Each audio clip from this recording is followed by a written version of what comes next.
I want to tell you about my friend Teresa Miley of State Farm. She has served the Midlands of South Carolina for over 30 years. And as you know, State Farm offers an array of insurance products, from car, life and health, homeowners and renters insurance, and so much more. So for your insurance needs, go to teresamiley.com and contact her team. They'll be happy to help you. Let them know that you heard about it here on the show. And like a good neighbor, State Farm is there. Go to teresamiley.com. Welcome to the Meredith Taylor Show. Meredith is a former Division I SEC college golfer and is now the owner of McKellar Enterprises. Join the conversations with Meredith and other notable guests covering sports, leadership, personal growth, and so much more. Now, your host, Meredith Taylor. Well, welcome back. I know a lot of you are heading back to school this week, and that means things are about to get busy. New classes, new schedules, you got homework, friends. It's a lot. So for some of you, that might also mean that your time on the course is going to feel like it's shrinking. I've heard from a couple of my students, they just feel like they're not going to have any time to really work on their game. Like, obviously, they just got out of summer where they were just spending all day at the golf course. But I want you to look at this school year a little differently. So don't see it as a hurdle for your golf game. See it as an opportunity. It's a chance to be smarter and more intentional and to grow both as a student and as an athlete. So this school year, I want to challenge you to be a time management master. A time management master. Yes, you've got less time now. So make every minute that you spend on the course or at the range, make it count.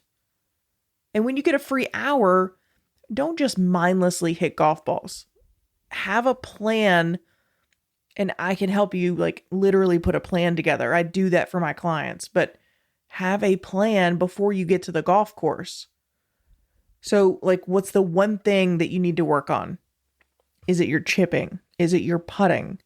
Is it driver? So get that specific thing that you need to focus on, drill it, and make that time meaningful. I'm also challenging you to find the connection between your schoolwork and your golf game. I mean, think about it. The discipline it takes to study for a test, that's the same discipline that it takes to focus on a tough back nine. And the critical thinking that you're using to solve math problems, it's the same that you use to read a tricky putt. And the perseverance that you go through to get through a long essay, that's the same thing you need to overcome and bounce back from a really bad hole. So everything that you're learning in the classroom, the discipline, the focus, the problem solving, it can and will make you a better golfer. So what does this look like in practice? I'll give you a couple things. Obviously, like I said, plan your practice. So when you got a free hour on a random Tuesday, decide what you're going to be working on before you even get to the golf course. And that's where the journal or a notebook can be your best friend. You can reach out to me and I'll put a plan together for you. If you're Tuesday through Friday or whatever it is, we can break it up and do a split of long game, short game, bunkers, putting, and we can break it up to where it's not so monotonous, and you can kind of mix it up throughout the week and still get some quality sessions in after school. Another one that I preach is obviously quality over quantity. I would much rather you have a really dialed in and really focused 30-minute practice where you're working on something specific for your game. I would much rather you do that. And it's more valuable than 2 hours of mindlessly hitting golf balls with no purpose. And I see this a lot with high school kids. They'll just be goofing off for 2-3 hours, just mindlessly hitting golf balls, and they've done nothing to further their game. I would much rather, and I've got my students doing 30, 45-minute sessions or an hour session if they can of really quality drills and They're working on something specific that's catered to them, what they need to work on. So again, quality over quantity. And the last thing is just maintain some semblance of a rhythm that works for you. I just don't want, there's so many that like your brain needs a break too. So, you got to get into a rhythm of don't let your studies like completely consume you and don't let the golf be your only outlet, right? Just find that rhythm so you're not burning out the candle at both ends. I mean, the lessons that you're going to learn this year, both on the course and in the classroom, that's going to stick with you the rest of your life. Like they will make you a better student, a better person, and yes, a better golfer. So be smart with your time and be purposeful with your practice. And I promise you'll come out of the school year a much better player than when you started.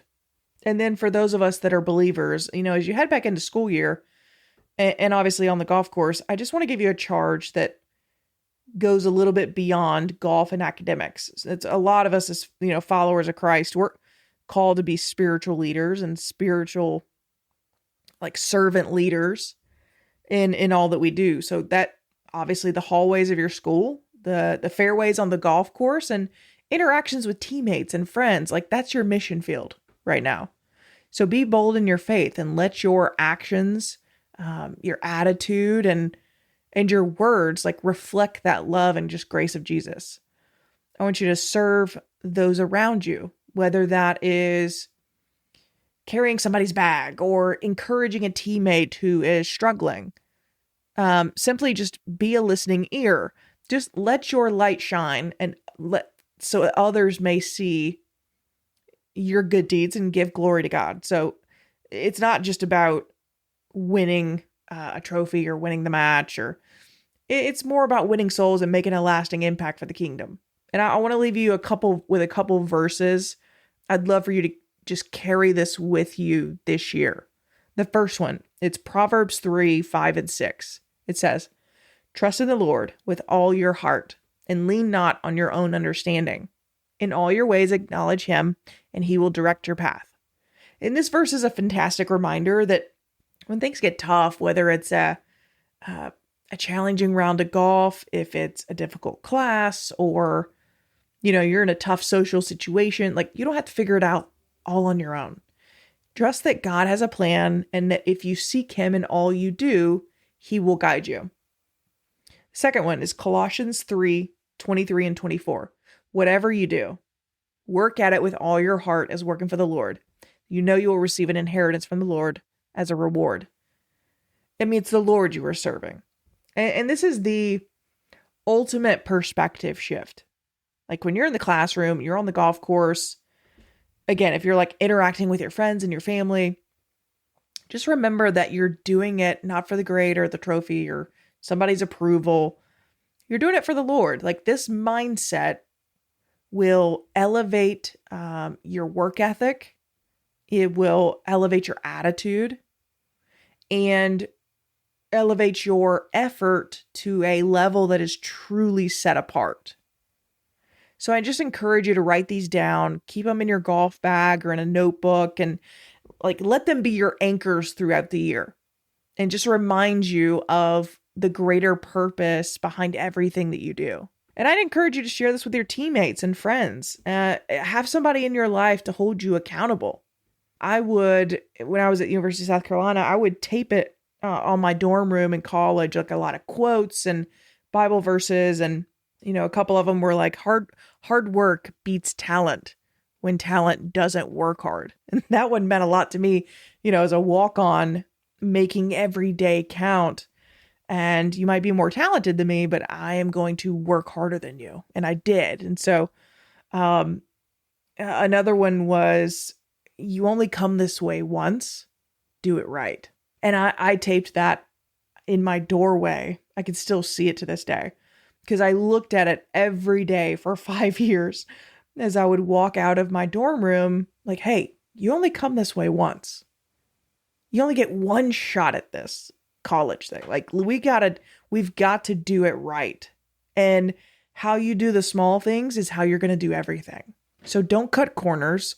Do everything 100%. And I just want you to write down these quotes and these verses, or go find your own and put it somewhere where you see it every day. And that just sets the tone for each and every day. I know this was a little bit shorter episode, but just wanted to encourage everybody that's going back to school. And as always, if you need prayer or encouragement, if you need one-on-one coaching, etc., my info is going to be below, and all my social media is there. So feel free to reach out. Let me know in the comments what other topics you want to discuss here on the show. As always, God bless and go Gamecocks. There are several ways to support the show.